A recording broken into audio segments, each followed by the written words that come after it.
Good afternoon. Welcome to the webinar this afternoon, and big thank you to everybody who's joining us and making the time of their busy days to be here. My name is David DeRosa. I'm the president of the BC Principals and Vice Principals Association, and I'm here with Jack MacNeill, who is the president of HumanWorks. HumanWorks has had a long association with the BCPVPA in supporting the health and well-being of our members. Last year, we piloted our program with HumanWorks with 6 different school districts. And this year we are expanding that with another 16 districts, bringing our total to 22 for the school year. Our hope is that over time, we're able to scale the early intervention program so that all 60 districts have access to what we believe is a much needed level of support. All BCPVPA LTD plan members are eligible to access the program, and that includes all principals and vice principals, as well as members of the BCSSA and other exempt staff members in the district. A reminder that within the early intervention program is also a return to work option, so that members on a medical leave are able to return to work gradually to ensure that their well-being remains a priority. Jack. Thanks, David. Welcome those to join us this afternoon for the webinar on the BCPVA Benefit Plan Early Intervention Program. I'll go through a slide deck here over the next 15 minutes or so, and like David alluded to, please feel free to post questions and we'll attend to those at the end of the review presentation. Okay, here we go. So the overview of the program, the goal of the EIP program is to support and empower members, that's including BCPVA, BCSSA, and exempt staff experiencing health-related personal and professional challenges. An EAP consultant equipped with a member with tools and resources they need so they can stay at work and resume their work roles in a safe and stable manner. The initial launch, like David alluded to, started with 6 school districts this past September, and now this following year we're adding 16 more. I think what's really important to kind of understand in terms of the scope of the program, it's really intended to support individuals that are struggling with work for a host of reasons, that they're having difficulty finding access to resources and people that help understand the context by which they're operating in. So the EIP consultants, which HumanWorks has a number of, are experienced and have been experienced in public education for 20 plus years now, so understand the context very well. You'll see here from the context, HumanWorks has been involved with BCPVA after a careful review process with the BCPVA and the BCSSA. We have over 20 years of experience working in the K-12 sector, and I've worked specifically in the public education sector for the 20 past years in BC. The team is made up of a number of senior consultants that would be involved in the EIP expansion and have extensive experience working in the sector, in particular with leadership membership. What's the criteria? Well, it's 100% voluntary, and anybody can access the program that's been identified into the participating districts, which you would be part of if you're on the presentation today. And members must be enrolled in the BCPVA LTD benefits plan, which includes BCPVA members, BCSSA members, and exempt and district staff. As well, members are often experiencing or anticipate an absentee from work for health-related issues, are managing health-related issues at work while remaining in the workplace, or are currently on sick leave and struggling with health-related issues and have not quite met the requirements for STD or LTD. We also had experience with people referring themselves when they've gone through a critical or acute health incident. Like David alluded to in the early introduction to the program or the process, members that are struggling or planning to return to work after a lengthy duration or lengthy medical leave can benefit from the program as well, because the health consultants with HumanWorks have lots of experience with return to work planning and understand the difficulty that may be for individuals that are leaving and coming back to a principalship in particular. Okay, what's the referral process? The referral process is really straightforward. Individuals can go to the HumanWorks website at www.humanworks.ca, or they can phone directly. At the end of the presentation, there'll be contact information, or you can go to the website and contact HumanWorks at 604-734-4130. Referrals can be made directly from the individual. There are also other means. People can be referred to the program through the BCPVA or the BCSSA or from a district referral. Any referrals that are made outside the individuals themselves referring to the program have to be done so with the consent of the member. So at the end of the day, referrals can be made from individual organizations or districts, but there has to have consent from the individual to be part of the program. Once again, it's 100% voluntary, and any member can withdraw from the program at any given time should they feel the process is not for them or they're not needed that support at that time. Okay, what's the member experience like? The EIP member experiences from case to case based on the individual's needs, but the key objectives are really from intake to closure is to understand the member's health-related needs, identify appropriate resources and supports, and develop an EIP plan. And by doing so, provide support and guidance to the member to ensure that the resources that have been identified are actually a good fit and add value to the recovery.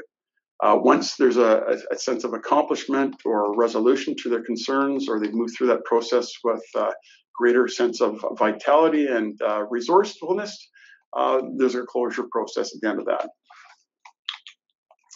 Members will be in direct contact with the EIP consultants until they feel appropriately supported and resourced.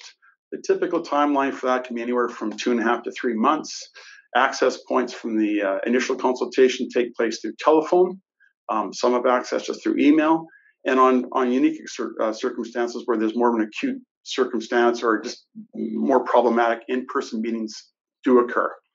We haven't done much of FaceTime and Skype yet, but we have been requested such from one individual, and we'll be doing that for the first time here this next week. So looking forward to that point as well for someone in more remote environments. Okay, confidentiality and points of contact. Like I've said, the program is 100% voluntary. Consent is always required regardless of the referral source, and no medical information is ever shared with outside parties without consent. Should there be a need to do so, in such as like there's a need to contact the district to help with return to work planning, or someone returning after a lengthy period of time and wanting to ensure there's an accommodation to the return, the RC with consent from the member would contact the HR and help them with that process. No diagnostic information or treatment information would ever be passed along. Really, at the end of the day, it's functional information that may be disclosed with consent to ensure a safe and durable return. Possible points of contact that the EIP consultant with consent from the member may have, maybe the HR or the district representatives, could be the BCPVPA, and sometimes there's a request for us to contact medical doctors and other rehab professionals just to ensure the treatment protocol and process is in keeping with what the individual needs. Funding and costs. There are no direct costs to BCPVPA, LTD benefit members or districts. The costs are covered by the LTD fund, and all costs are funded through the BCPVPA benefit plan. In rare cases where there's an assessment done in workplaces around ergonomic assessments or workplace accommodation, there may be equipment required. In that case, it's a district responsibility, and the team of consultants involved are always looking for the most economical way to do so, but at the same time, ensuring that the equipment provided is adequate and in keeping with the recommendations from the assessments. With members' consent, the EIP would contact the district in these cases and communicate directly with them to ensure the accommodation costs are taken care of and the equipment is provided in a timely fashion.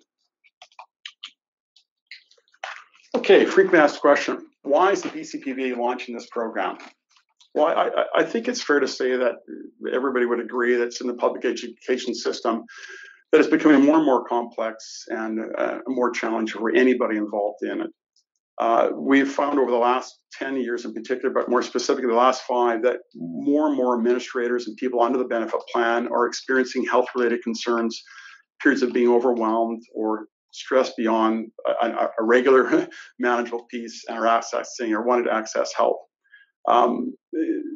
As this has changed and the physical demands and the interpersonal demands have changed with the social media and the context around that, there just seems to be more and more requirement for professionals to reach out to somebody that understands the educational context and be a resource for somebody that can help them with the navigation of that difficult period of time. I would like to EIP support. What next? Well, like I've alluded to, the referral form and the contact mechanisms to humanworks is quite easy. You can go to humanworks and download the referral form, or you can contact us directly at 1-604-734-4130. There's also an email address there at admin@humanworks.ca. And should you wish to have more information from that, you can contact the BCPVPA representative or the head office here in Vancouver and talk more about the program. Please feel free to visit our website. There's quite an extensive amount of information on the BCPVPA plan, as well as a brochure outlining the aspects of the program. Okay, so what's the distinct differences between the EIP and the EFAP, or the the Employee Family Assistance Program? The focus of the EIP is really more broader in nature and focuses all aspects of disability, both mental and physical. EFAP programs, which we have some good professional relationships with, are really focused on mental health and counseling only. The expertise of the EIP consultants is really quite extensive, and they know very well the K-12 system, and in particular the administrative functions and senior management roles. EFAP counselors are really equipped in general counseling experience, but really have limited experience in the educational sector. Now, by no means am I saying that EFAP isn't an excellent resource, and the counselors provide a really supportive service. The function in this role is a little more different, that it's a health focus, more broader in nature, and based on relationships in the public education sector, we're more easily able to help navigate that process. We can coordinate the services with our providers because that's part of our function. EFAP counselors are actually not allowed to do that in most sectors, just based on the privacy laws and the provisions they have within their own organizations. We've established strong working relationships with numerous health providers throughout the province, including the EFAP programs, whereas the provision with EFAP doesn't allow for such. Who provides it? Well, in this case, it's the BCPVPA LTD Benefits Plan Service, and EFAP, of course, is is provided by the employer and district. Just in closing, the Early Intervention Program offers an excellent opportunity to be proactive in managing your health and well-being. It is designed to provide you with quick and easily accessible resources and counsel on how to best navigate your health-related concerns so you remain well at work, and also provide support for those individuals returning to work after a lengthy or even a short-term health-related concern. Are there any questions, David? Thanks, Jack. Just a quick question around if a person is already on a medical leave, can they access the early intervention program? Very much so. And thanks for that question, because we have found in the pilot period that actually we do have a number of people contacting us while on medical leave, just to ensure that, one, they are well resourced, but also just a sounding board and how they're kind of managing the time of being away from the school setting, their colleagues, and navigating the communication with the district to ensure that when they are ready, they've got kind of a pathway established around that, but also to ensure while they're away that they're accessing the best resources they can in their community. Okay, great. Question from one of our webinar participants. How are the district EIP representatives being identified in most cases? Representatives, you mean within the locals themselves, David? Yeah. Yeah, I think to a large degree, BCPVPA representatives within locals have had contact or will have contact with the BCPVPA proper. Those individuals that represent their organizations within their districts can easily make contact here at the BCPVPA proper and make contact with either Kevin or yourself, David, and just talk through that process to ensure that they know how to further advocate for their members and pass on that communication. Okay, great. Can you share a little bit more about the process for any of our members or exempt staff folks who would like to access the EIP program? Just sort of take us back a bit, and let me explain how does that. it usually look? Yeah, so typically what happens, an individual makes a phone call or sends in a fax referral form, requesting contact from the consultant. The consultant would make contact with the individual through the mechanism by which they've requested, and they have initial consultation time talking about the context of the individual's circumstances, what they're facing right now, what challenges they're actually attending to, and what have they currently got in place to help them resource that and better manage that. Through that consultation, there's some kind of collective problem solving to help identify other solutions, other resources that may help an individual move along their process with a greater sense of resourcefulness, at the same time a sounding board with the EIP consultant to help them just check in on occasion on how they're navigating their health recovery process.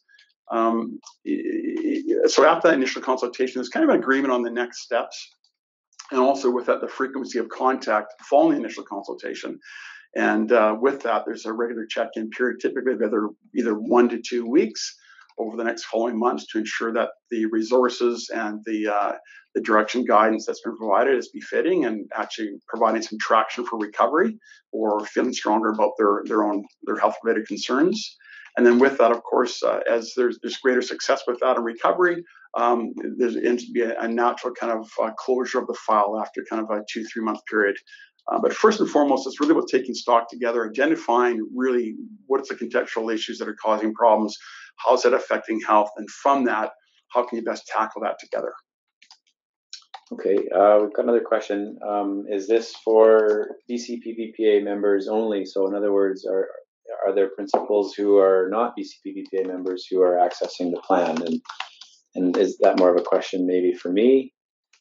Because I can answer that. Yeah. So it's my understanding that the principals across the province who are on the LTD plan, whether they're members or not, can access the plan.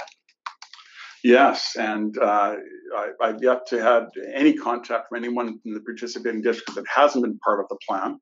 Of course, that also includes exempt staff, district staff, and SSA membership. Right. Yeah. So yeah, if you're part of the LTD plan, then you can access it.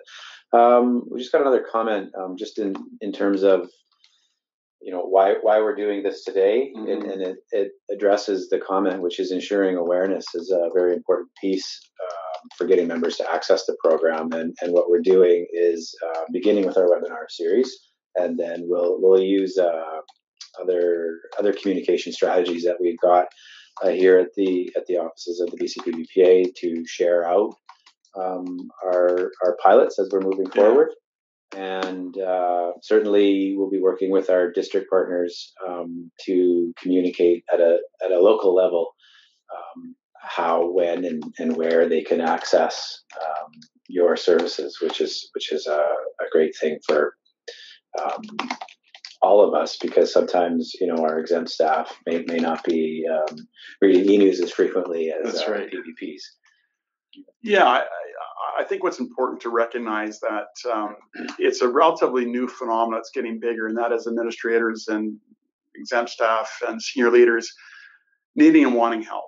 And speaking with somebody that's got some contextual understanding of that relationship to work, and to do so in a confidential way, from our experience around the program and prior to that, having worked with the BCPVPA for a while now, it just seems to make a world of difference, where people feel, okay, thank you so much for understanding the context and helping me making better sense of what's going on for me, and how by which I go forward to manage this in a way that I'm not feeling so isolated and yet feel heard and understood. Like I spoke to earlier in the slide deck, it's becoming a more challenging time in public education, and I think it's just a wonderful opportunity for people that are struggling to have access to someone that they can actually feel heard and make some sense of their problems and concerns, and to identify ways to kind of move through that. That's awesome.